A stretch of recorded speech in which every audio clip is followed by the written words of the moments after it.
ఎంతసేపు మళ్ళీ తెలంగాణ నినాదాన్ని ముందుకు తీసుకురావడము, ప్రజలను రెచ్చగొట్టడము, ప్రజల భావోద్వేగాలతో ఆడుకోవడము. అరే తెలంగాణ గురించి పోరాటం చేసినప్పుడు సామాన్య ప్రజల ఆత్మహత్య చేసుకున్నారు తప్పించి మీ కుటుంబాల నుండి కానివ్వండి, మీ ఫ్యామిలీస్ నుండి కానివ్వండి, మీకు సంబంధించిన వాళ్ళు కానివ్వండి ఎవరన్నా ఆత్మహత్య చేసుకున్నారా?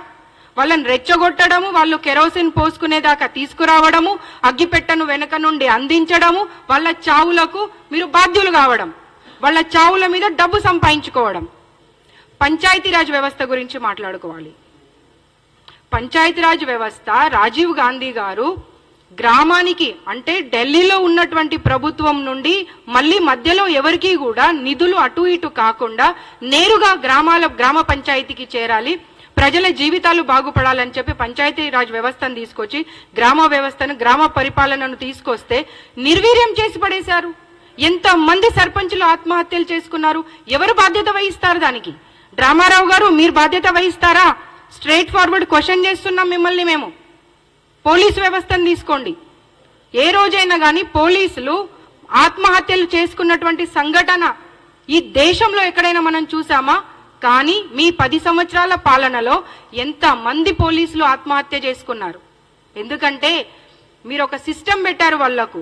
ఈ స్థాయిలో ఇంత వసూళ్ల కార్యక్రమం, ఈ స్థాయిలో ఇంత వసూళ్ల కార్యక్రమం. ఆ వసూళ్ల కార్యక్రమం చేయలేని వాడు దానికి బలైపోయాడు. సో మీరు చేస్తున్నటువంటి కార్యక్రమాలు ప్రజలు భయభ్రాంతులై కాంగ్రెస్ పాలనను తీసుకురాగానే భయపడి అసలు భరించలేక కష్టమై మీరు మా మీద బురద జల్లేటువంటి ప్రయత్నం చేస్తున్నారు. మీరు ఆ కార్యక్రమాన్ని ఆపాలనేటువంటి విషయం మాట్లాడుకుంటూ ఎప్పుడైనా కానీ ఆపోజిషన్ పార్టీ ఉండాలి, కానీ కన్స్ట్రక్టివ్ గా ఉండాలి.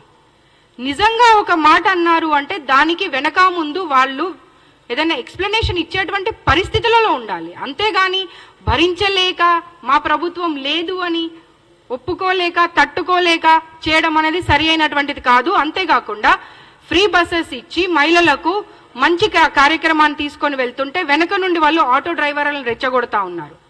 ఫ్రీ బస్ కార్యక్రమం తీసుకొచ్చే అప్పుడే, ఈ స్కీమ్ మొదలుపెట్టే అప్పుడే ఆటో డ్రైవర్ల విషయం కానివ్వండి, వీళ్ళ వల్ల ఎవరెవరికి ఇబ్బందులు అవుతాయనేటువంటి విషయాన్ని మేము దృష్టిలో పెట్టుకొని వాళ్లకు భరోసా ఇవ్వడానికి వాళ్ళ గురించి కూడా కొన్ని కార్యక్రమాలను, కొన్ని పథకాలను తీసుకురావడం జరుగుతుంది. అందుకని ఆటో డ్రైవర్లకు మేము భరోసా ఇస్తున్నాము. భయపడకండి, మీరెవరు చెప్పినటువంటి మాటలకు తలొగ్గకండి. మీకు ఉన్నటువంటి సమస్యలు ముఖ్యమంత్రి గారి దృష్టిలో ఉన్నాయి.